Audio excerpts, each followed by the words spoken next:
Hello दोस्तों, नमस्कार। जीत story channel में आप सबका स्वागत है। आज हम सब सुनेंगे जादुई बैल की कहानी। तो चलिए दोस्तों स्टार्ट करते हैं। एक गांव में सुखीराम नाम का एक किसान रहता था। वह बहुत ही गरीब था। संपत्ति के नाम पर केवल उसके पास एक काले रंग का बैल था। वह उसी से खेत जोतकर अपने परिवार का गुजारा करता था। परिवार में केवल उसकी बीवी और वह ही था। बड़ी मुश्किल से वह अपना जीवन निर्वाह कर पा रहा था। उसकी पत्नी हर रोज उसे ताना मारती और अपने भाग्य को कोसती, लेकिन सुखीराम दिल का सच्चा और शिव जी का भक्त भी था। वह हर रोज उठकर ओम नमः शिवाय का जाप करता और शिव जी को नतमस्तक प्रणाम करता। एक दिन वह अपने बैल को लेकर खेतों पर जा रहा था तो अचानक से एक काला बड़ा सांप आया और बैल को डस लिया। सुखीराम को इसका अंदाजा भी न लगा।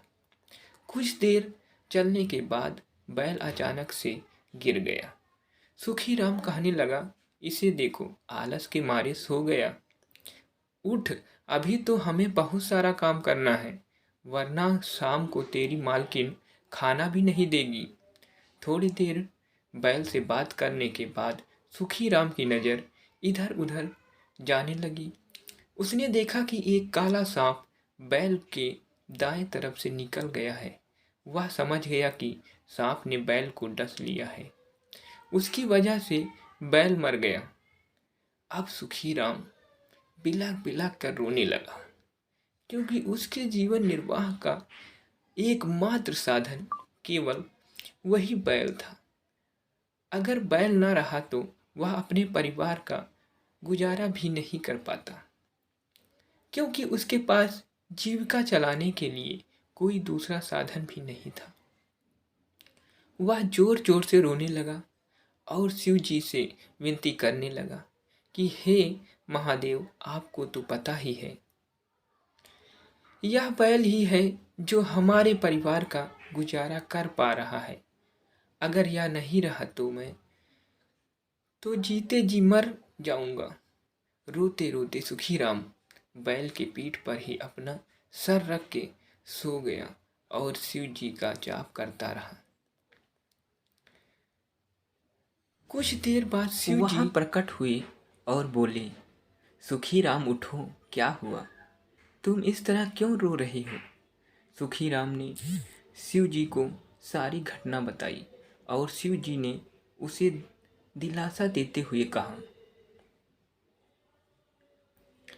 देखो सुखीराम, अगर तुम मुझसे कुछ मांगना चाहते हो तो मैं केवल एक ही बार तुम्हारी इच्छा पूरी कर सकता हूँ। इसके बाद अगर तुम कुछ और मांगोगे तो मैं तुम्हें कुछ भी नहीं दे पाऊँगा। इसलिए अगर तुम कुछ मांगना चाहते हो तो सोच समझ कर मांगना। सुखीराम अपने बैल को लेकर काफ़ी दुखी था। बैल के अलावा उसे कुछ भी दिखाई नहीं दे रहा था। उसने तुरंत शिव जी से कहा, हे शिव महाराज, आप मेरे इस बैल को जीवित कर दो, क्योंकि यही मेरी जीविका का एकमात्र साधन है। मेरी पत्नी मुझसे हर रोज़ झगड़ा करती है। अगर यह बैल ना रहा तो मैं कैसे अपना पेट भरूंगा? शिव जी ने सुखीराम को एक बार फिर सोचने को कहा, लेकिन सुखीराम अपनी बात पर अड़ा रहा। फिर शिव जी ने कहा, ठीक है, मैं तुम्हारे इस बैल को जीवित कर देता हूँ और वरदान देता हूँ कि यह बैल हमेशा तुम्हारे साथ रहेगा। शिव जी ने उस बैल के सर पर हाथ फेरा और बैल तुरंत खड़ा हो गया। यह देखकर सुखीराम काफ़ी खुश होता है और वह शिव जी को धन्यवाद देते हुए सीधा अपने घर जाता है। आज सुखीराम बहुत खुश है, क्योंकि आज उसने शिव जी से के भी दर्शन किए और साथ ही अपने मरे हुए बैल को भी जिंदा घर वापस ला पाया। घर आते ही वह अपनी पत्नी सुचित्रा को आवाज़ लगाता है। उसकी आवाज़ सुनकर सुचित्रा गुस्से में बोलती है, क्या हुआ, क्यों चिल्ला रहे हो?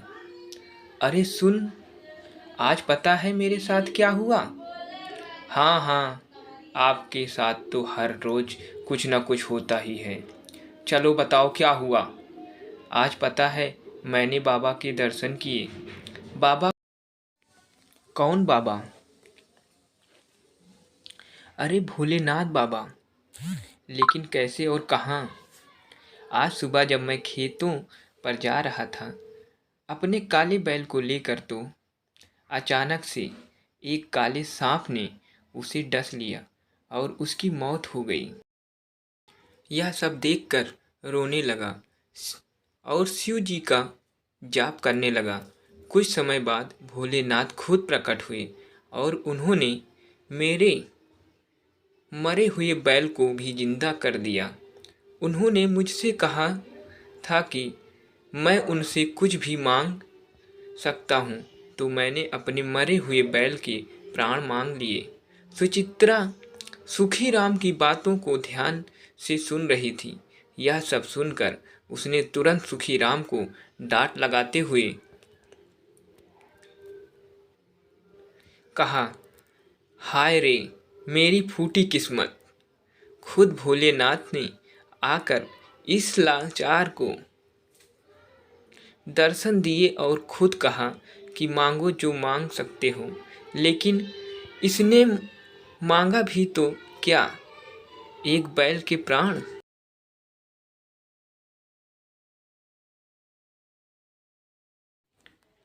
कहा, हाय रे मेरी फूटी किस्मत। खुद भोलेनाथ ने आकर इस लाचार को दर्शन दिए और खुद कहा कि मांगो जो मांग सकते हो, लेकिन इसने मांगा भी तो क्या, एक बैल के प्राण। इस बैल से तुम कितना कमा लोगे? अब तक तुम यूं ही गरीबों की जिंदगी जीते रहोगे। धन संपत्ति, घर मकान, गाड़ी बंगला मांगने की बजाय एक बैल मांगा। लगता है इस गरीब को देखते देखते ही मर जाऊंगी। सुचित्रा की ऐसी बातें सुनकर सुखीराम थोड़ा सोचता है और कहता है, अरे हाँ, मैंने तो इसके बारे में बिल्कुल सोचा ही नहीं। कोई बात नहीं सुचित्रा, मैं कल सुबह दोबारा जाऊंगा और शिव जी से धन संपत्ति, गाड़ी बंगला मांगूंगा। तुम झगड़ा मत करो। अगली सुबह सुखीराम फिर से उसी जगह जाता है जहां पर शिव जी ने उसे दर्शन दिए। वह बैल को पेड़ से बांधकर शिव जी का जाप करने लगा।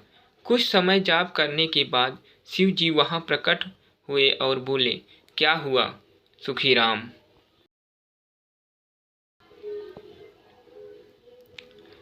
सुखीराम कल हुई गलती की क्षमा मांगते हुए बोला, हे महादेव, कल मैंने आपसे इस बैल के प्राण मांगे थे। मुझसे बहुत बड़ी गलती हुई। कृपया एक वरदान और दीजिए। सुखीराम, मैंने तुमसे पहले ही कहा था, मैं तुम्हें केवल एक ही वरदान दे सकता हूँ। इसके बाद मैं तुम्हारी एक भी बात नहीं सुनूंगा। और यह कहते हुए शिव जी वहाँ से अदृश्य हो जाते हैं। सुखीराम निराश होकर घर वापस लौट आता है और आज हुई सारी घटना फिर से अपनी पत्नी को सुनाता है। सुचित्रा सुखीराम की बात को फिर से सुनती है और कहती है, तुमसे कुछ नहीं होगा, अब सब कुछ मुझे ही करना होगा। अगली सुबह सुचित्रा जानवरों की मेले में जाती है और एक जमींदार को वह काला बैल बेच आती है। बदले में उसे 100 रुपये मिलते हैं, जो उनके लिए बहुत बड़ी रकम होती है। बैल को बेचकर सुचित्रा घर वापस आती है। सुखीराम सुचित्रा को आवाज़ लगा रहा होता है। तभी सुचित्रा जाती है और कहती है, क्या हुआ, क्यों चिल्ला रहे हो? भाग्यवान कहाँ चली गई थी? और मेरा बैल कहाँ है? पहले यह 100 रुपये पकड़ो। 100 रुपये? इतने पैसे कहाँ से आए? अरे मैंने वही काला बैल बेच दिया है, उसकी कीमत है। बैल बेच दिया? तुमको तो पता ही है, केवल बैल ही है जिसकी वजह से हम अपना परिवार चला पा रहे हैं, और तुमने उसे ही बेच दिया। अब हम इस 100 रुपये से कब तक अपना घर चलाएंगे? तुमसे तो कुछ नहीं होगा। अब मुझे ही सब कुछ करना होगा। देखना, मैं तुम्हें इस महीने के अंत तक ढेर सारा पैसा कमा कर दूंगी। उन दोनों के बीच में बातचीत हो ही रही थी कि अचानक बैल वहां प्रकट हो जाता है। यह देख सुखीराम और सुचित्रा बहुत खुश होते हैं। सुचित्रा की सारी योजना अब सुखीराम को समझ आ गई थी। अब हर रोज सुखीराम बाजार जाता और बैल बेचकर हर रोज 100 रुपये लेकर आता। इसी तरह चलता रहा और एक महीने में उन्होंने अपना अच्छा सा घर, गाड़ी और ढेर सारा पैसा कमा लिया। अब वे दोनों एक सुखी जीवन जीते हैं। दोस्तों, आज की वीडियो यहीं समाप्त होती है। प्लीज़ कमेंट करिए कहानी आपको कैसी लगी, और दोस्तों अभी तक सब्सक्राइब नहीं किया, सब्सक्राइब, लाइक, शेयर ज़रूर करें।